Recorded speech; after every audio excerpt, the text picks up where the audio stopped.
Damai sejahtera Allah yang melampaui akal dan hati manusia, itulah yang menyertai memberkati Bapak Ibu, saudara-saudari sekalian di dalam Kristus Yesus Tuhan.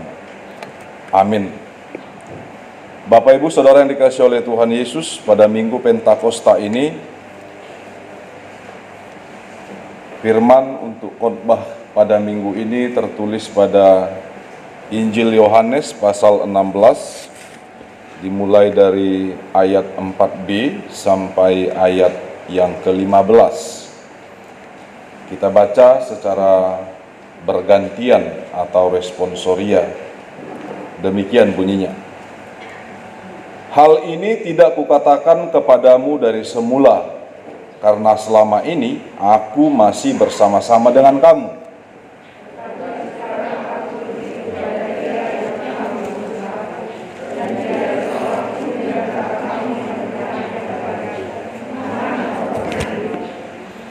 Tetapi karena aku mengatakan hal itu kepadamu, sebab itu hatimu berduka cita.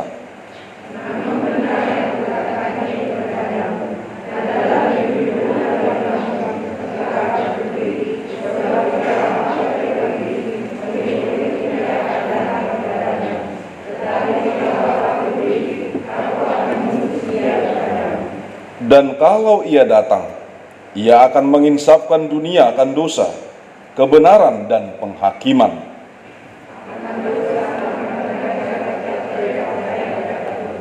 Akan kebenaran, karena aku pergi kepada Bapa dan kamu tidak melihat aku lagi.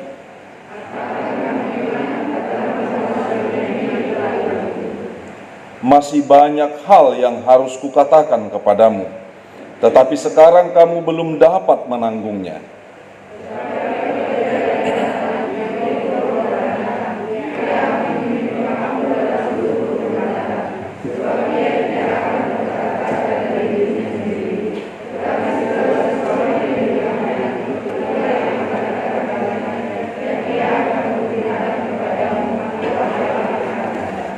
Ia akan memuliakan aku, sebab ia akan memberitakan kepadamu apa yang diterimanya daripadaku.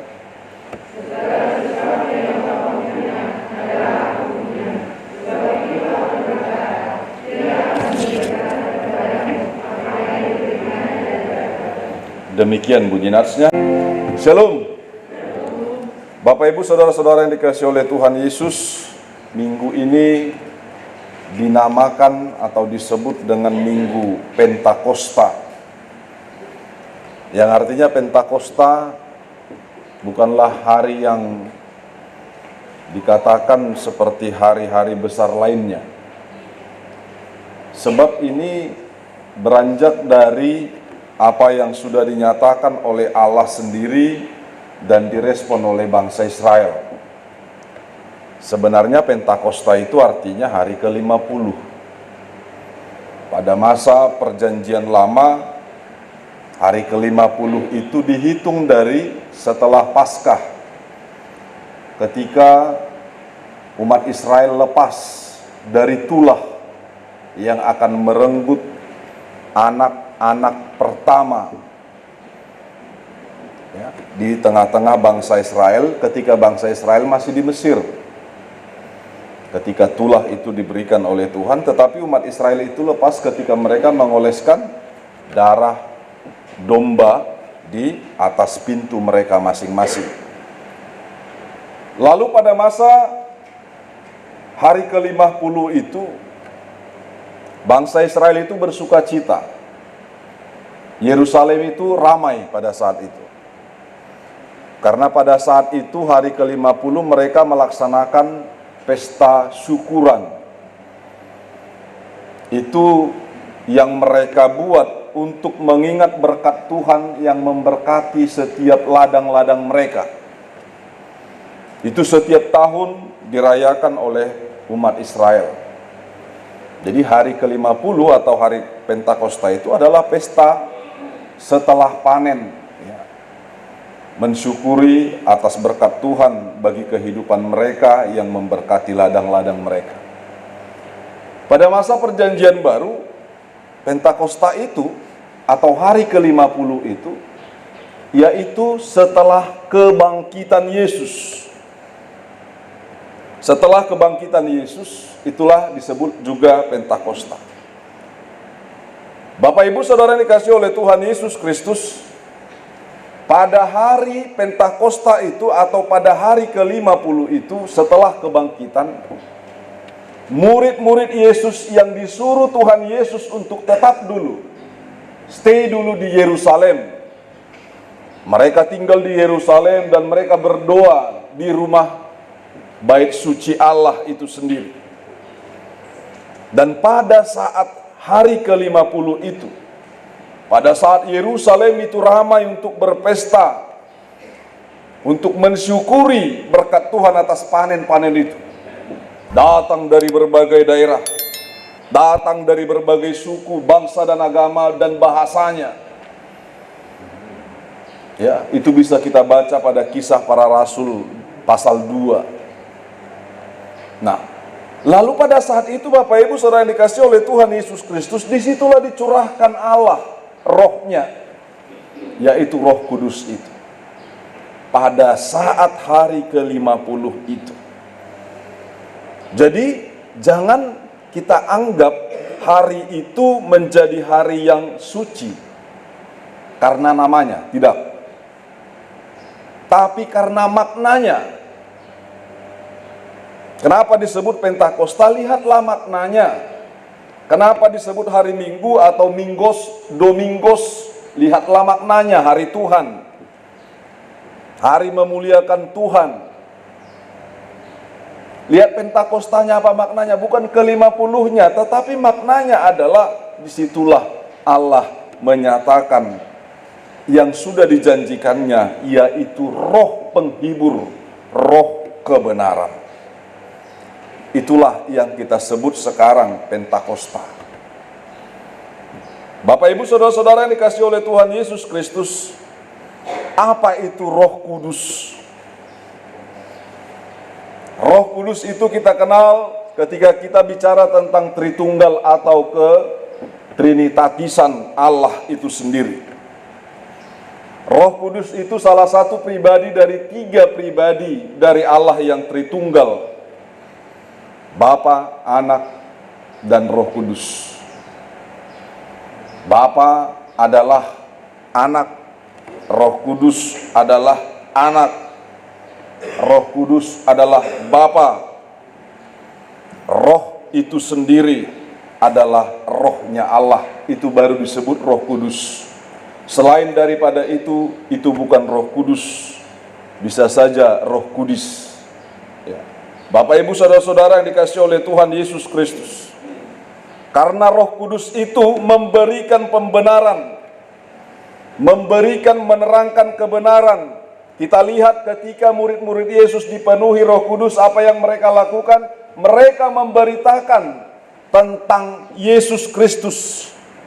Mereka memberitakan perbuatan-perbuatan Allah yang besar. Bukan sikira-beraba, ya. Seperti yang kita dengar sekarang. Pada saat itu banyak orang berkumpul dari berbagai bangsa dan bahasa. Mereka mengerti dengan bahasa mereka sendiri. Padahal murid-murid Yesus disebut sebagai orang-orang yang berasal dari Galilea. Tetapi orang Partia, orang Elam, orang Mesopotamia, orang Arab, orang Roma, mereka mendengar dalam bahasa mereka sendiri. Jadi kalau sikira-beraba, kita dengar dalam bahasa ibu kita? Tidak. Pendengaran kita sama. Kalau cek ke THT masih normal ya, telinga kita ya. Jadi kalau kita dengar itu nggak benar gitu. Itu salah satu pembuktian bahwasanya yang kita imani ya, sebagai gereja kita yang kita kenal sekarang itu adalah benar. Kalau gereja kita tidak benar, saya juga nggak mau di sini. Ya. Bapak Ibu Saudara-saudara yang dikasihi oleh Tuhan Yesus Kristus, apa yang dikatakan di dalam nas ini sendiri bagi kita? Tuhan itu menyatakan bahwasanya rohnya itu akan menolong dan menghibur murid-muridnya. Murid-murid berduka cita.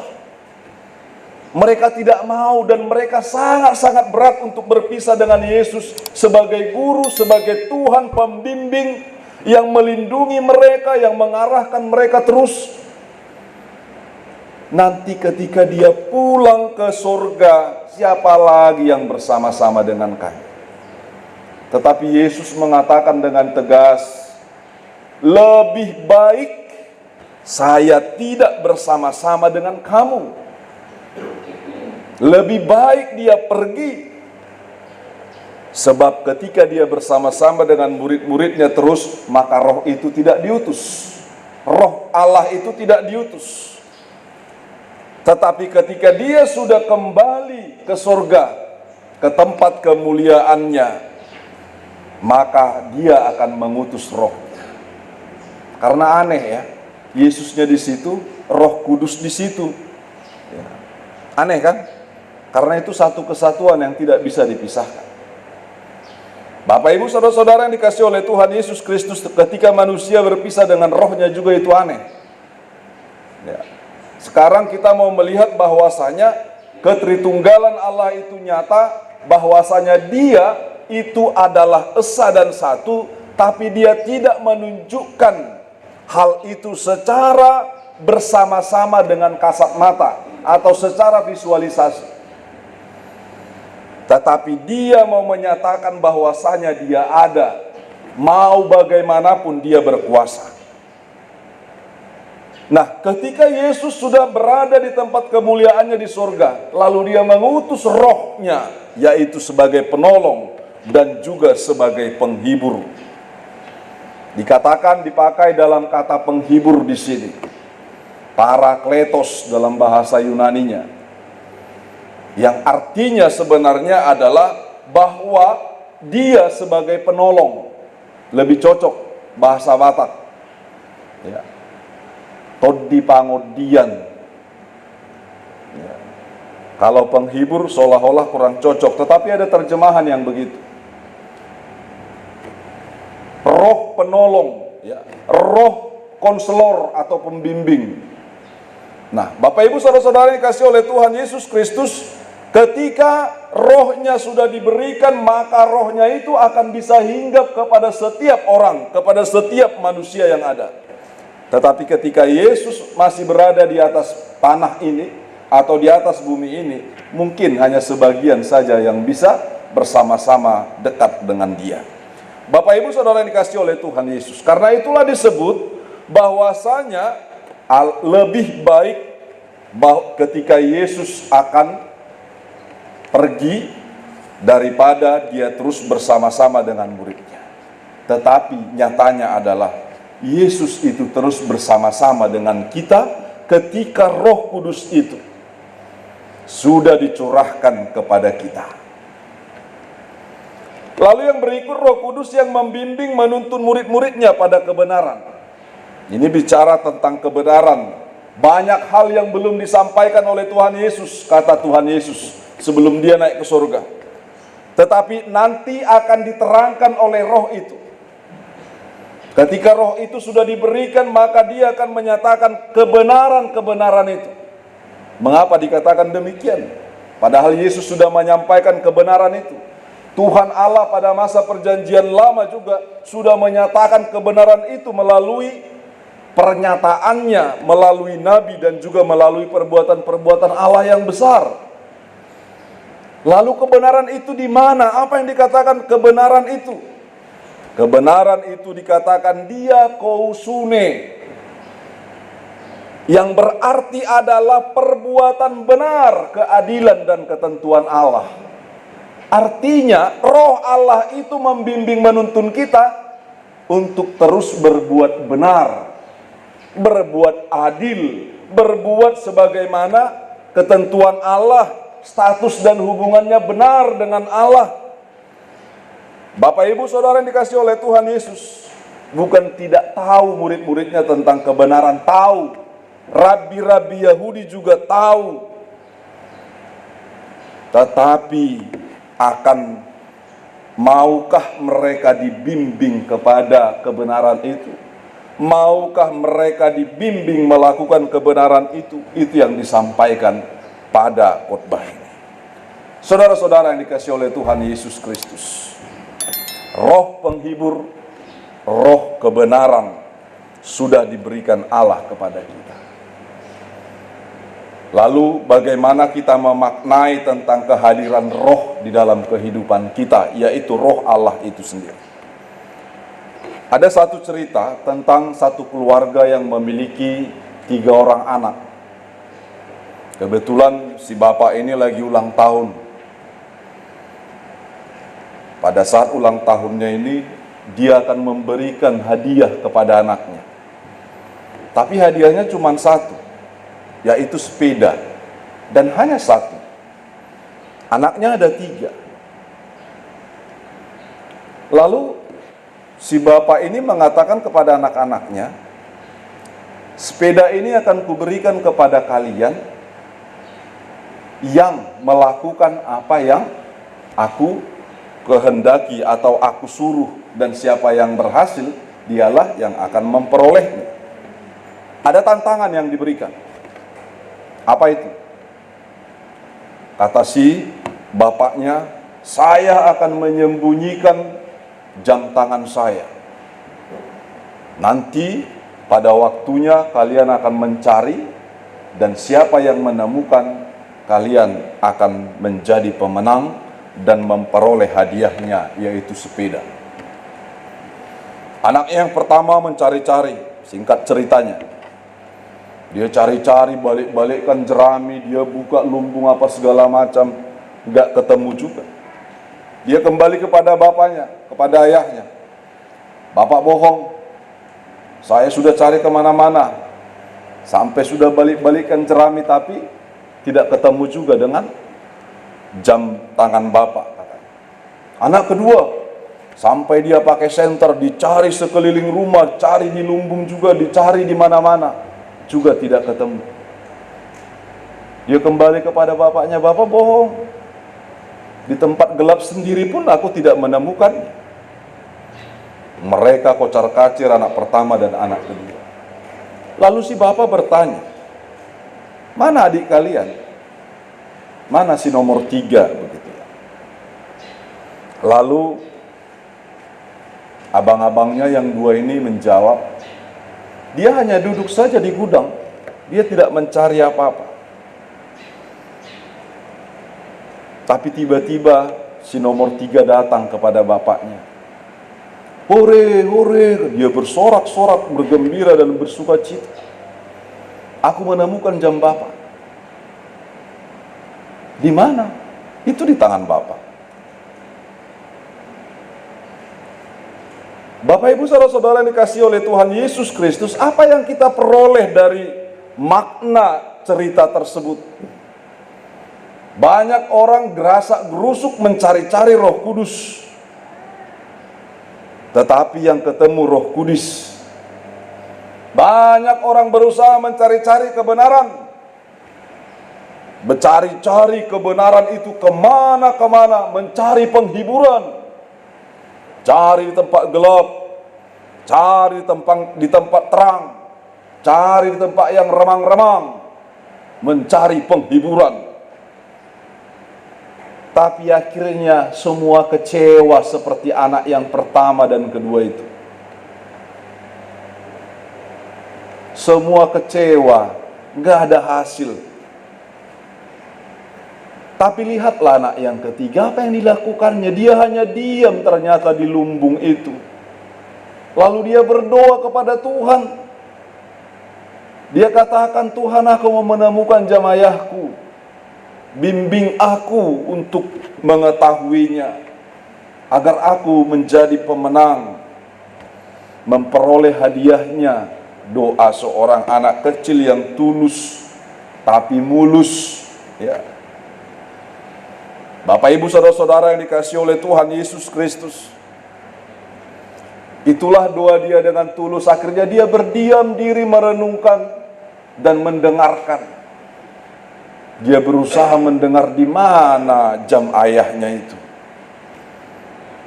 Akhirnya dia dibimbing, dia memiliki hikmat sama dengan Roh Kudus yang memberikan hikmat kepada kita. Dia tahu di mana posisi jam tangan ayahnya. Bapak, Ibu, saudara-saudara yang dikasihi oleh Tuhan Yesus Kristus, banyak orang hanya bekerja saja tapi tidak mempersempatkan dirinya untuk mendengarkan, merenungkan firman Tuhan. Lihat murid-murid Yesus pada saat kapan Roh Kudus itu datang. Tidak pada saat mereka melayan, tidak pada saat mereka untuk mengerjakan ladang gandum, tidak pada saat mereka memetik buah anggur, tapi pada saat mereka di rumah suci Tuhan itu sendiri. Mereka berdoa. Pada saat mereka menunggu, pada saat itu juga mereka mempersiapkan dirinya menerima kehadiran Roh Allah. Bapak, Ibu, saudara-saudara, Roh Allah itu adalah juga roh hikmat.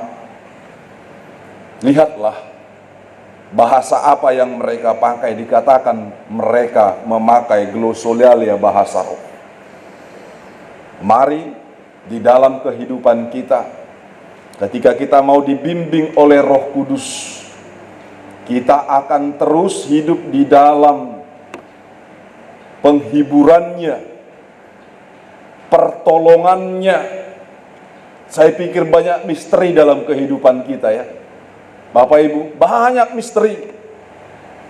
Seorang ibu yang tidak bisa menyekolahkan anaknya, kalau dikalkulasi dari penghasilannya, nyatanya bisa. Katanya seorang anak tidak akan bisa untuk pintar kalau hanya makan nasi dan garam. Tapi pintar. Jangan takut. Hikmat dunia ini tidak seberapa, kecil itu sama Tuhan. Pengetahuan dunia ini walaupun itu penting, tetapi itu tidak begitu luar biasa. Itu biasa di luar itu, tidak luar biasa itu. Bapak, Ibu, saudara-saudara yang dikasihi oleh Tuhan Yesus Kristus, makanya mari merenungkan, sempatkan diri berkomunikasi dengan Tuhan, sempatkan diri untuk memberikan diri kita kepada Tuhan. Mintalah kepada Tuhan, dan Dia sudah memberikannya kepada kita. Kiranya Roh Kudus Tuhan terus menyertai kita, terus membimbing kita kepada kebenaran, dan akan memberikan hikmat. Lalu kita akan berhasil terus mempertahankan kita sebagai seorang pemenang. Pemenang di dunia ini, pemenang untuk selama-lamanya di sorga kekal. Tuhan Allah memberkati kita. Selamat Minggu Pentakosta. Amin. Terpujilah Engkau Bapa, Anak, dan Roh Kudus, yang sudah menyatakan pernyataan kasih, kebesaran, dan kesetiaan-Mu, yang membimbing kami kepada kebenaran, memberikan pertolongan, memberikan hikmat. Terpujilah Engkau Tuhan, yang sudah menyatakan apa yang benar dalam kehidupan kami. Tetapi oleh karena kemanusiaan kami yang fana dan berdosa, sungguh kami tidak dimampukan untuk berbuat yang benar. Tetapi ketika Roh Allah datang membimbing, menolong, menuntun kami kepada seluruh kebenaran daripada Tuhan, disitulah kami akan mampu melakukan kehendak Bapa dalam surga. Kiranya curahan Roh Kudus Tuhan hadir di setiap umat Tuhan, mengarahkan kami kepada kehendak-Mu, kepada kebenaran Tuhan. Roh Kudus Tuhan yang memberkati setiap pikiran, hati, dan kehidupan kami. Dan kami percaya bahwa Tuhan melalui Roh-Mu akan terus bersama-sama dengan kami, menghadapi segala kesulitan seperti murid-murid-Mu, menghadapi segala ancaman dan tantangan, tetapi semua menjadi pemenang walau dalam usaha dan perjuangan yang begitu banyak sekali rintangan. Demikian juga kehidupan kami pada saat ini ya Bapa, begitu banyak yang kami hadapi. Tetapi kami tahu bahwa Tuhan, oleh karena kasih-Mu yang besar, Engkau menyertai kami. Berkati setiap pribadi kami Tuhan dalam kesusahan besar ini. Berkati bangsa dan negara kami dalam hikmat-Mu. Berkati daerah kami ini Tuhan, agar setiap orang-orang yang terpilih sebagai pimpinan memiliki hikmat yang daripada Tuhan untuk menyatakan kebaikan, keadilan, serta kebenaran. Tuhan, demikian juga yang terjadi pada saat ini pada seorang anak dari jemaat Tuhan yang merasakan begitu sakitnya oleh karena virus. Engkau berkati Rafli Sihombing, Engkau nyatakan kasih-Mu atas dia Tuhan. Apapun sakit penyakit dalam tubuhnya, biarlah Tuhan yang menguatkannya. Biarlah sukacita yang daripada Tuhan itu terus, biarlah kasih-Mu melalui kekuatan daripada Allah nyata dalam kehidupan.